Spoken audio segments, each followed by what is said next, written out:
Kicks inside the 50. Yes, Neitz, the bounce beats him. Miller's a chance at the back. Lays the shepherd. Neitz from a long way. Curling ball right through the middle. Spears the pass to Neitz. It was too hot. McKay. Oh, his pass. He's running through. The big man, David Neitz, lead from the front. What a goal! Inspiring football moment. Left nothing behind. He has 8 for goal number 9. He's got it. Neitz at 9. Tight situation. We thought an impossible angle. But nothing is impossible for the moment for the Demon skipper. But this for the Melbourne goals record. You beauty indeed. Our guest tonight could do it all. After making his debut in 1993, he quickly developed into one of the game's leading defenders before moving forward, where he surpassed the great Norm Smith to become the club's #1 all-time goal kicker. He also has the honour of being the club's games record holder. He was MFC captain from 2000 to 2008, also a club record. He won the Coleman Medal and a Bluey Truscott Trophy in 2002 and was twice All-Australian in 95 and 02. In May last year, he was inducted into the AFL Hall of Fame. Welcome to Demonland podcast, David Neitz. Thank you very much, Andy. Pleasure to be here. Now, Nita, you began your career as a forward and kicked 6 goals in just your 6th game. You were then moved to centre-half back and played on some of the game's premier forwards. One of those forwards, perhaps the greatest of all, Wayne Carey, nominated you alongside 𝗟𝗶𝘀𝗁𝗁 as the toughest opponent he played against. How does an honour like that stack up against some of the other achievements that we mentioned earlier? Yeah, look, it was it's always an interesting start. You're at nervous times at the start of your footy career, and I was playing alongside Glenn's brother, Alan, in the early days in the forward pocket next to Alan 𝗟𝗶𝘀𝗁𝗁, and that was an interesting experience, being told to get out of his space, move to the boundary line. But that presumably was probably the first 6 to 8 games I guess I played up forward.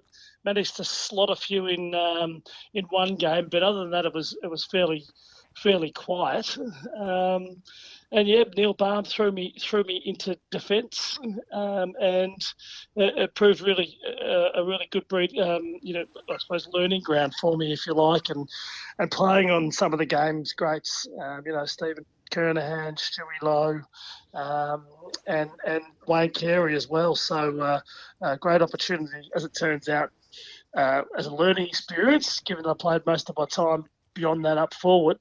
But certainly to play against Wayne Carey and to have some really solid battles over the journey, and to come out on top on a few of those was nice. And Wayne speaking highly of me was something I'm quite proud of indeed.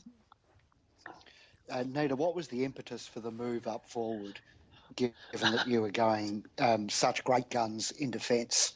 And where was your preference to play? Because you'd be one of the few people who got selected for All-Australian really at either ends of the ground. Sorry. Yeah, Jase, it was necessity in the end.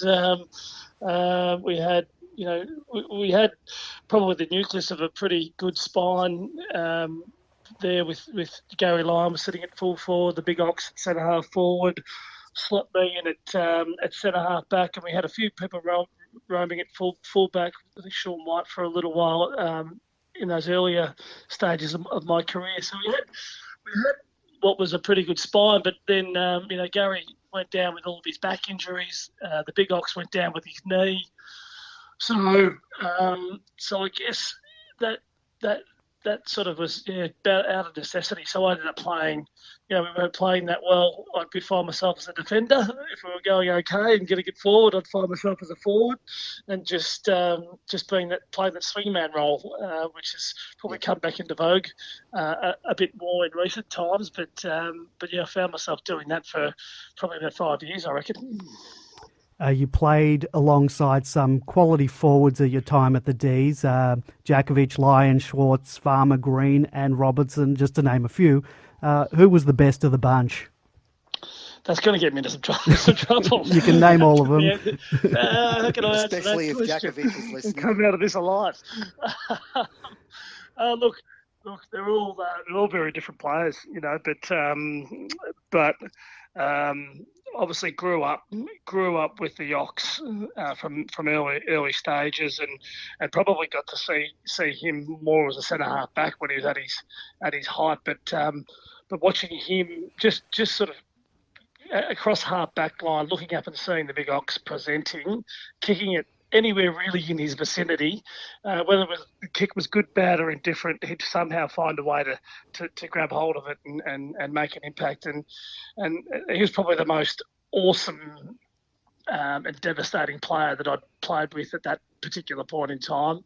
There wasn't that much that he couldn't do, I don't think. So that sheer brilliance would probably stand him above everyone, but I someone like Gary Lyon, his leadership qualities were amazing, and I spoke to Gary relatively recently and said, we've got Bontempelli and Cripps and all these guys playing as forwards, playing as midfielders.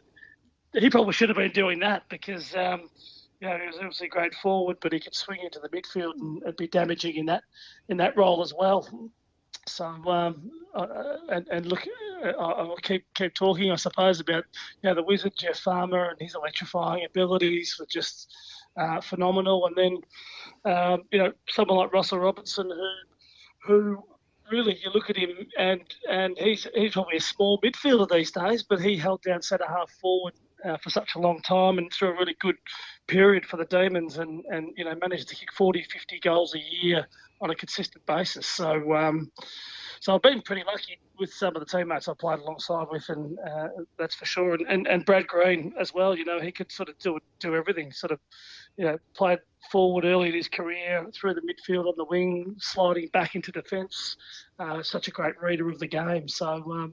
No, I feel quite lucky to have played with the players I played with.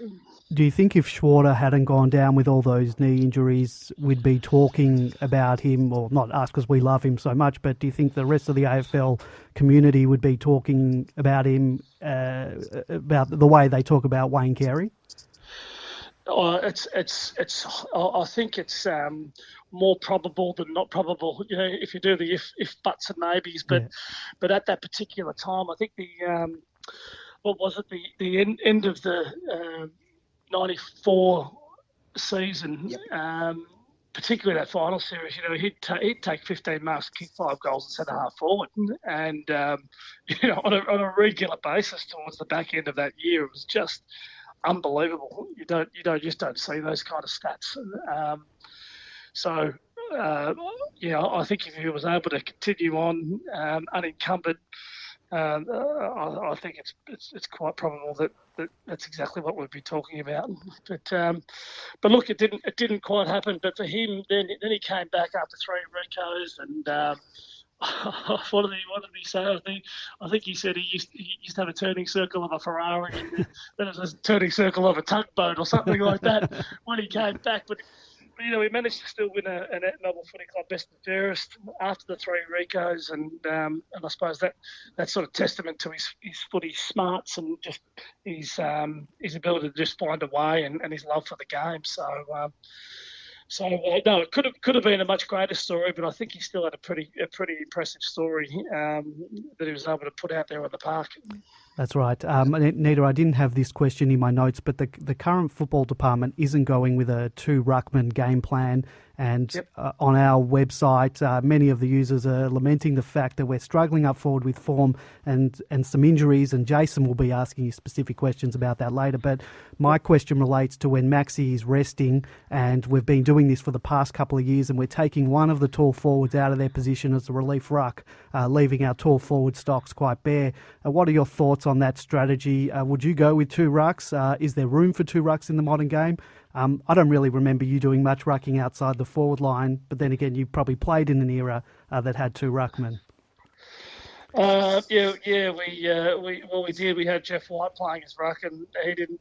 It was also the era when people didn't rotate and those types of things. So, and Jeff actually he rucked all day. Yeah. It was hard work keeping the second ruckman. You had Darren Jolly who left us, Troy Simmons who left us, because it just wasn't quite the done thing back in the day to have to get much game time for that second ruckman. But look, I suppose more when we're talking about what's going on at the moment, I probably find it's a bit difficult if you have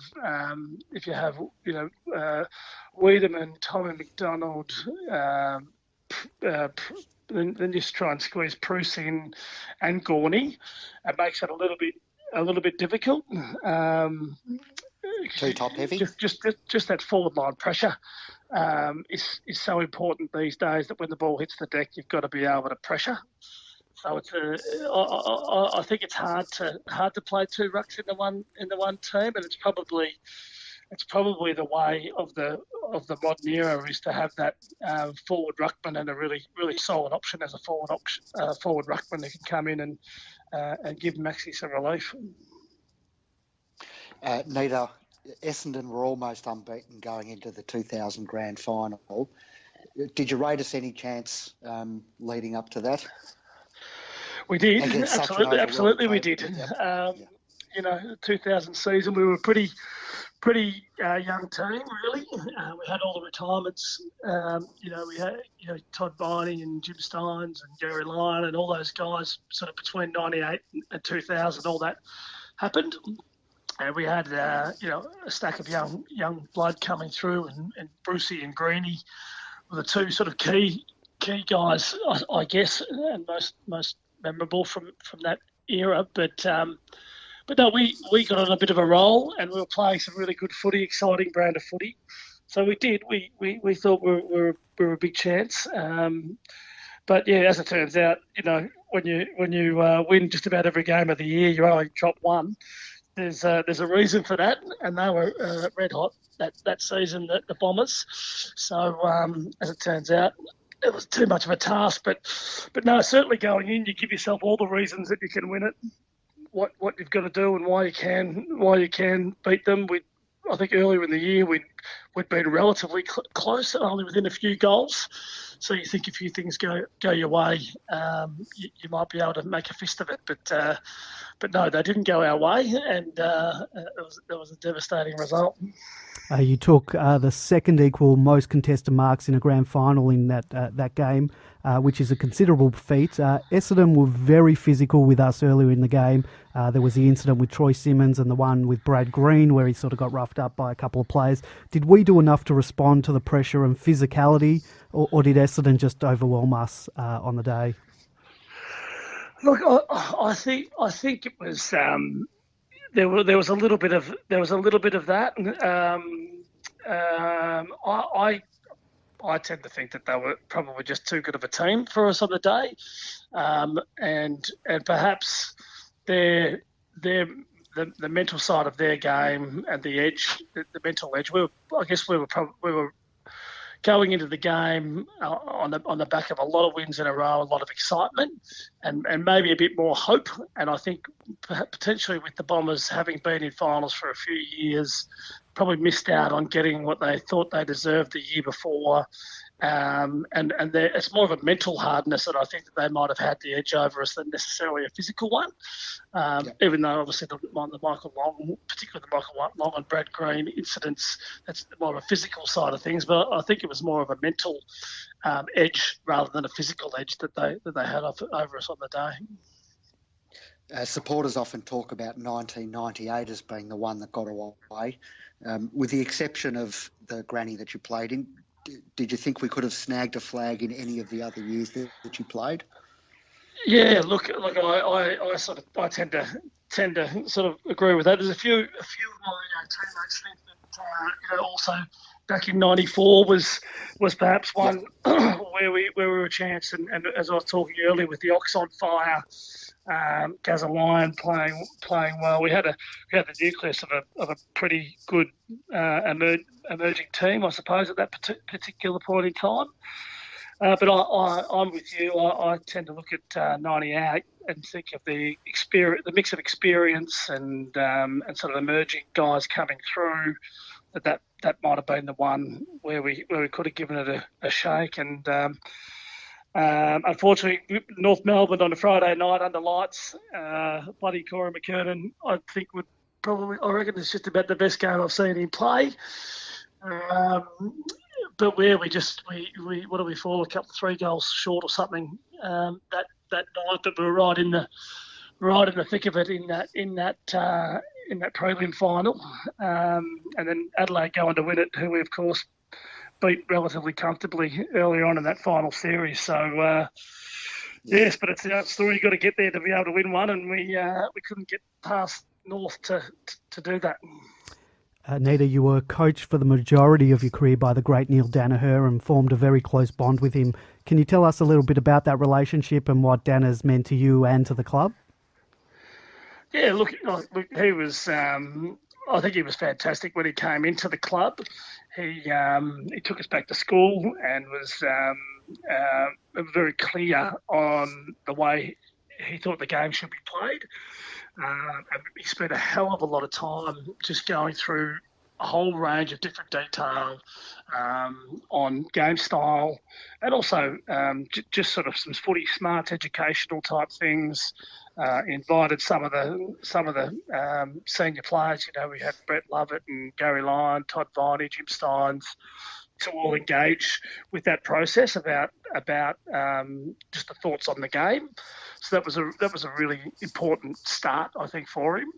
And early days he was very intense, potentially a little bit too intense, and but he sort of came to us with a real clear view on what his expectations were. So I thought that was fantastic for our group.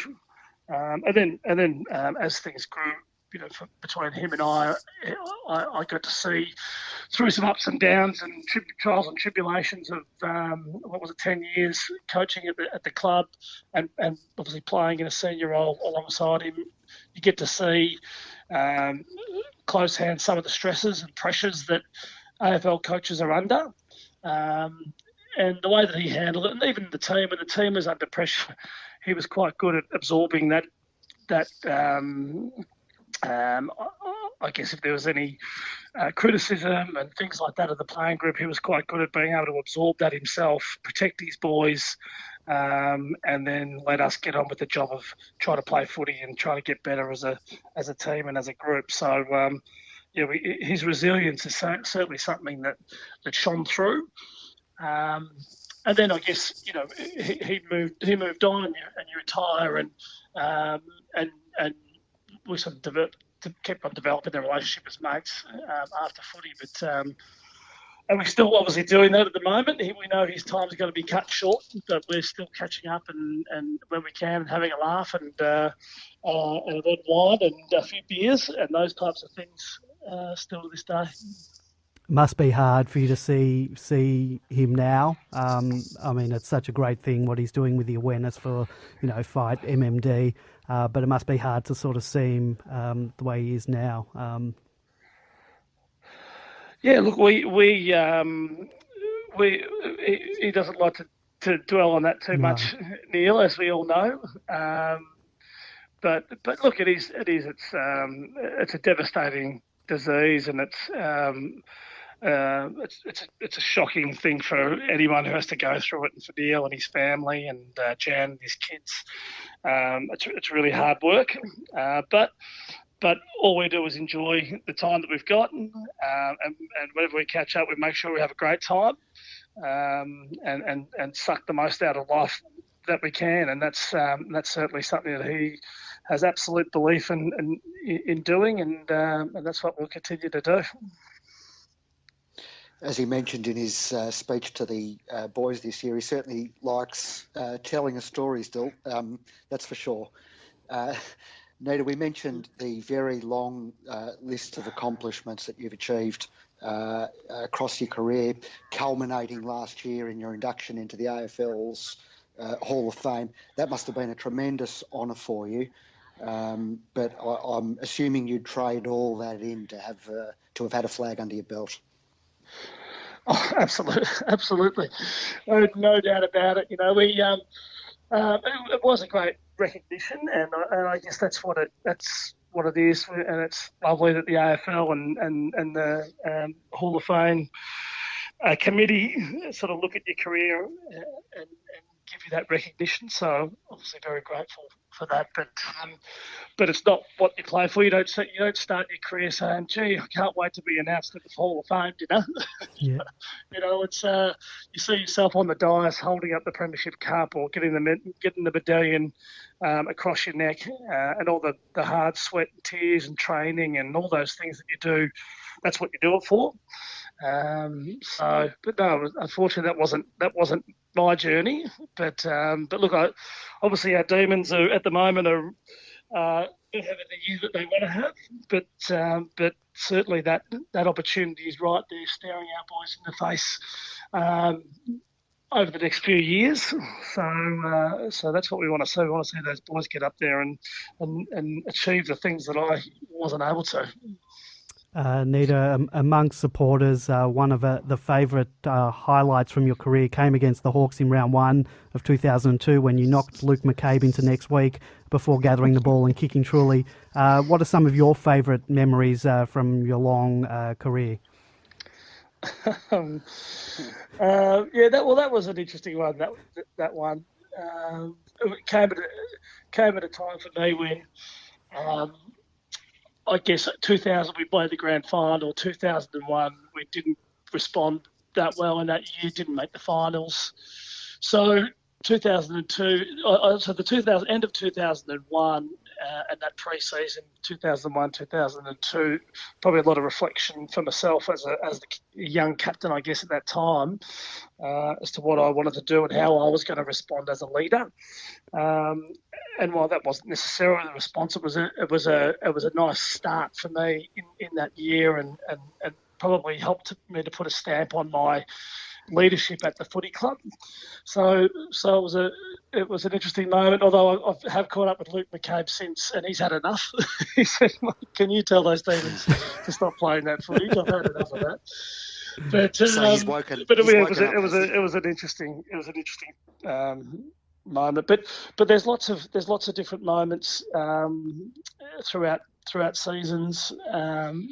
You know, I remember, what was it? Probably a couple of years later, we'd played against Richmond. Might have been round 2.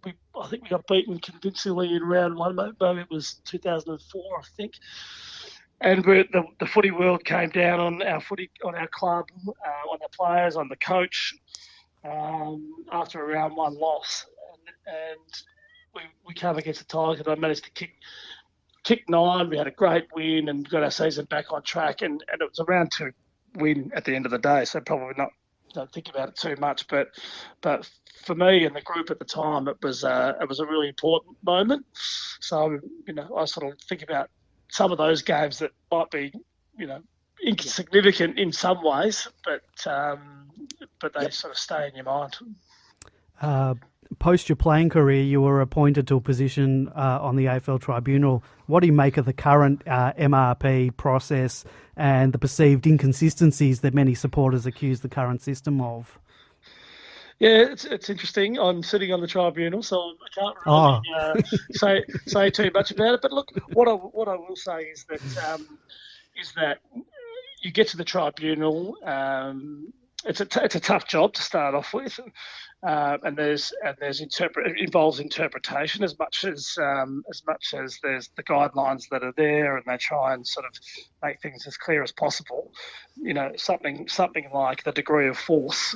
One person might see it as low, another person sees it as high, and by the time it gets to a tribunal, there's a panel of 3, and not everyone has the same view on certain actions. So you end up getting a lot of great and interesting debate.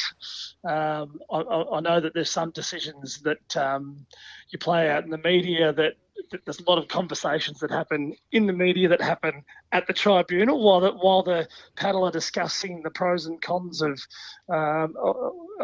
a certain decision.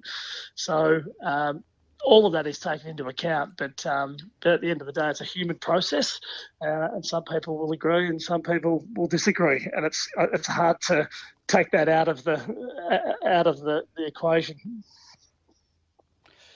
Look, we just should clarify, we weren't criticising your decisions, which are always fair and balanced and reasoned. It's everybody else we've got an issue with there. So.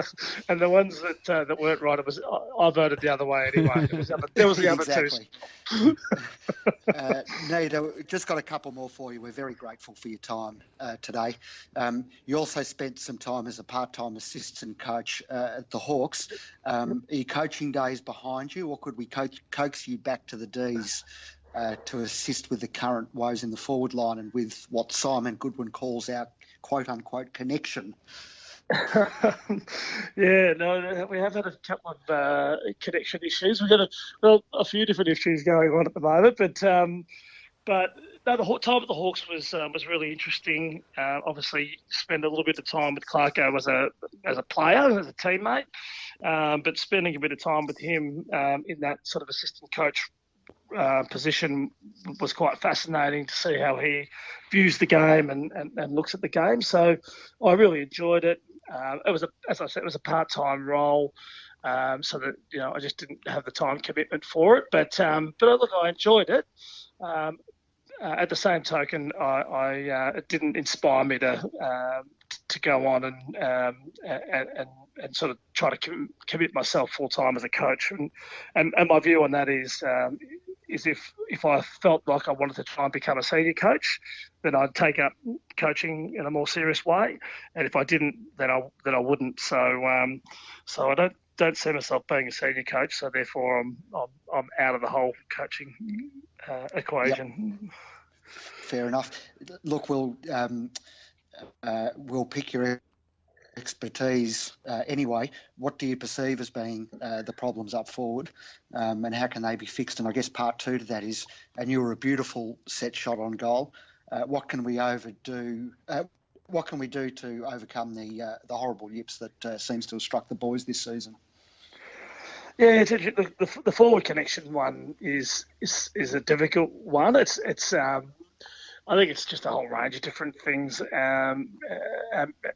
Midfield decision making, there's starting position things that go into that as well. But it's a little bit difficult when you don't really sit inside the walls and understand what Simon's trying to do with our guys. Yep.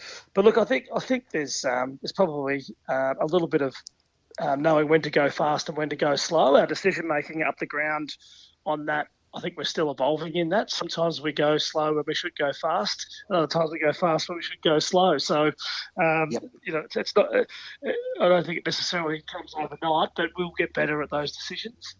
And then when you're comfortable with the decision making of it, I think the skill execution part starts to come naturally. You're a bit more clear minded about what your decision is, and then it's easier to execute the skill. And then goal kicking. I mean, my view is just get in front of the goals and practice routine and just keep at it at training. But I know it's a bit more difficult these days with the way that the sports science guys get involved. But certainly for me, it was because I wasn't necessarily the greatest kicking goal particularly early, but it's just repetition. Get in front of practice the routine and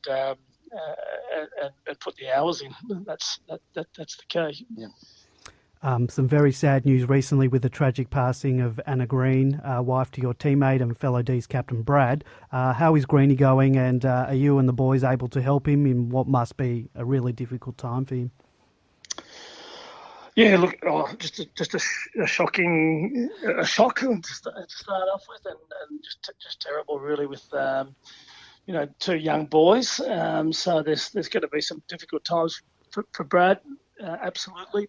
But he's been amazingly stoic, and he's obviously thinking a lot about his boys and trying to make them as comfortable as possible and keep things running along as smoothly as possible for them. But they're all gonna have some hard times, and I guess one of the one of the positive things about being involved in a footy club or in whatever community that you're involved with is that people do rally around you. And he's got a great friendship group from 𝗟𝗶𝘀𝘁𝗃. There's their school community, and and Brad's friends around there, and obviously the footy club have all rallied around. So everyone is doing as much as they can. But yes, it's a terrible shock, and she was just such a lovely person. It was quite devastating. Nita, we'll finish on a happier note. You've been involved in a new venture these past few years, 𝗟𝗀𝘀𝘁𝗃. Tell us a bit about that, and in particular the partnership that you have with the MFC for the 2019 edition beer. Absolutely. No, 𝗟𝗀𝘀𝘁𝗃, we kicked off in 2015. So we started off initially with a mate of mine who worked at CUB for quite some time, and we'd been kicking around the idea of doing a beer. And when Neil Danaher was talking about doing some fundraising for MND, we thought, well, let's get out there and put this idea of doing a beer out there and try and do some fundraising. So we did, and that's sort of now continued on and grown and developed over the past 3 years. So we've raised probably about 250,000 for that, and a little bit of every sale we make goes back to the foundation, which has been a great thing. And yes, we've collaborated with the Demons for the Demon Brew, which is super exciting. Essentially it's a fundraiser for the footy club. So for a small little company like us, it doesn't really make a lot of sense to be sponsoring a footy club. It's something that we can't really afford to do. But the club said, well, how about we try and do it as a fundraiser and raise some funds for the club, and everyone can have a really good beer along the way. So I think initially we were hoping we were going to be having the beer in celebration, and we might be doing a bit more drowning of our sorrows, it looks like. But hopefully the second half of the season we can get a bit more excited, and we can celebrate with a couple of demon brews rather than commiserate. Well, I've purchased my 2 cases of the 2019 edition, but I'm hoping I can crack open the 2020 edition celebrating a flag. Absolutely, on my word. Well, Nita, we want to thank you for joining us on the Demonland podcast tonight. We really appreciate you giving your time to us, and thank you for all the joy you brought supporters over the years. Many of us haven't experienced the ultimate glory, but we've been blessed with some amazing, talented footballers over the years, and you certainly are one of those that sit alongside the great demons of our generation, such as Robbie Flower and Jimmy Steins. Thank you very much, Nita. Thanks, Andy and Jason. Pleasure to be on. Thank you so much. Cheers. Thank you.